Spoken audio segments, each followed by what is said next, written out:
I have tried to give you some idea of a Jewish Shabbat meal on Friday night in our homes in Calcutta. Very traditional meal.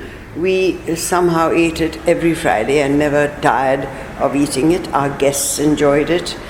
And families generally have memories of Shabbat with this, connected with this food. These are just simple potatoes that are fried whole and very slowly fried so they get a crisp crust and a soft inside, and the oil seeps through. It has no ingredients except potatoes and oil and salt, but you need the right kind of potatoes, and the potatoes have to be potatoes which would normally make good chips or French fries.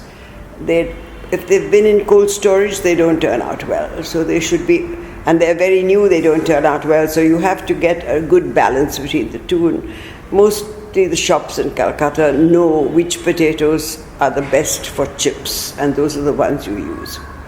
I've demonstrated this. They are sometimes they are parboiled and then put into deep hot oil, or some, if the potatoes are small, you can omit this step and they're just fried in oil, as you see in my video. With this, we eat a roast chicken. The chicken is merely cooked with ginger, garlic, and whole spices like bay leaf, cardamom, cloves, and pepper sometimes, salt, ginger and garlic. They all put together with the oil and the water, and they cook till the chicken is tender and all the water has dried up. It's a rather simple preparation for roast chicken, as you will see in the video. With this, we eat a chutney called Halva. Halva, again, or hilbe as it is in Arabic. Somehow it got to be called Halva here. It's actually hilbe. It comes from Yemen, and it's seeds, fenugreek seeds that are soaked overnight, or soaked at least for a few hours.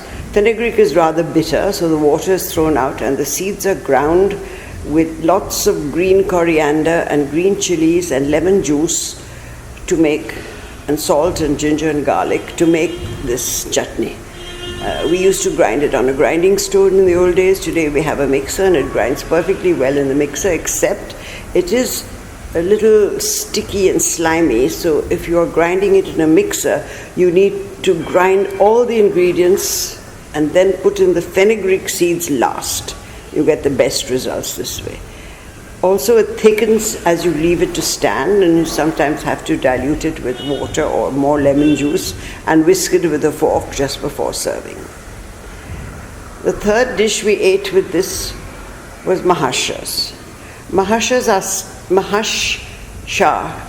Really, the word hashwa means a filling. So mahasha is a Arabic word meaning a vegetable stuffed with something. It's usually stuffed with rice and chicken. In later years, we left out the chicken and put vegetables to make it vegetarian, but the original was with chicken. So it's rice, minced chicken, lots of mint, ginger and garlic, salt, and something sour, either lime or tamarind. The vegetables we used are tomatoes, peppers, we use onions, we use eggplant or bacon, almost any. Sometimes we wrapped up leaves like cabbage leaves and lettuce leaves, so almost anything that would lend itself to filling these vegetables. You can use your imagination and vary this. But these vegetables were stuffed with a filling which was half cooked.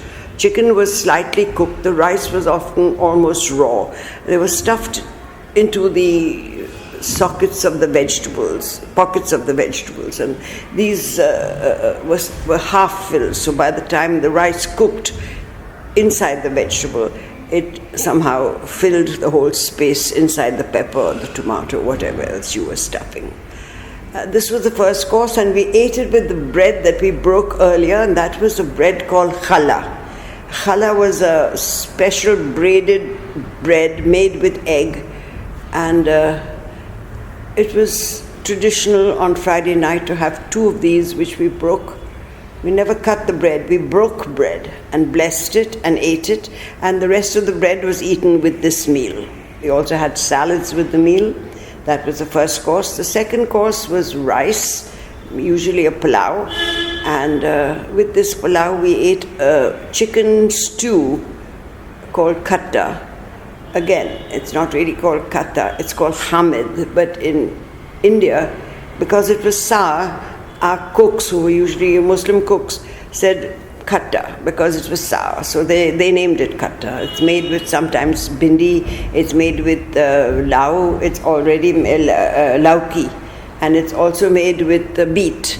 So in this video I've made this with bindi, and it's got a lot of mint in it. Again, it has no spices. It's tasty but unspiced. It's got ginger and garlic only, no chilies, and lots of mint and sour sweet sauce.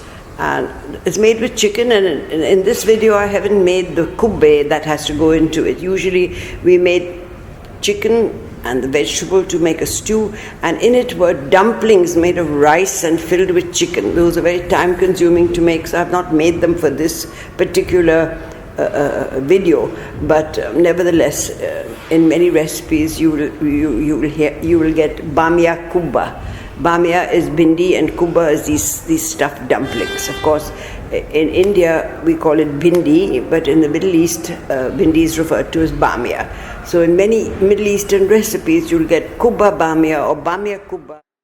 Those are the three things I prepared. This is a large meal, as you can see, but we never ate dessert after meals for the very simple reason that Jews were not allowed to mix milk and meat. There's no milk in this entire preparation, and we're not allowed to have milk after meat either. So we would have to wait 3 hours before we could have ice cream or any other milk dessert. So, or milk sweets for that matter, sandesh or dahi or mishti dahi. We couldn't eat all that after dinner. We used to leave those to be had at breakfast time and sometime during the day. So after this very rich meal, we usually ended it with fruit.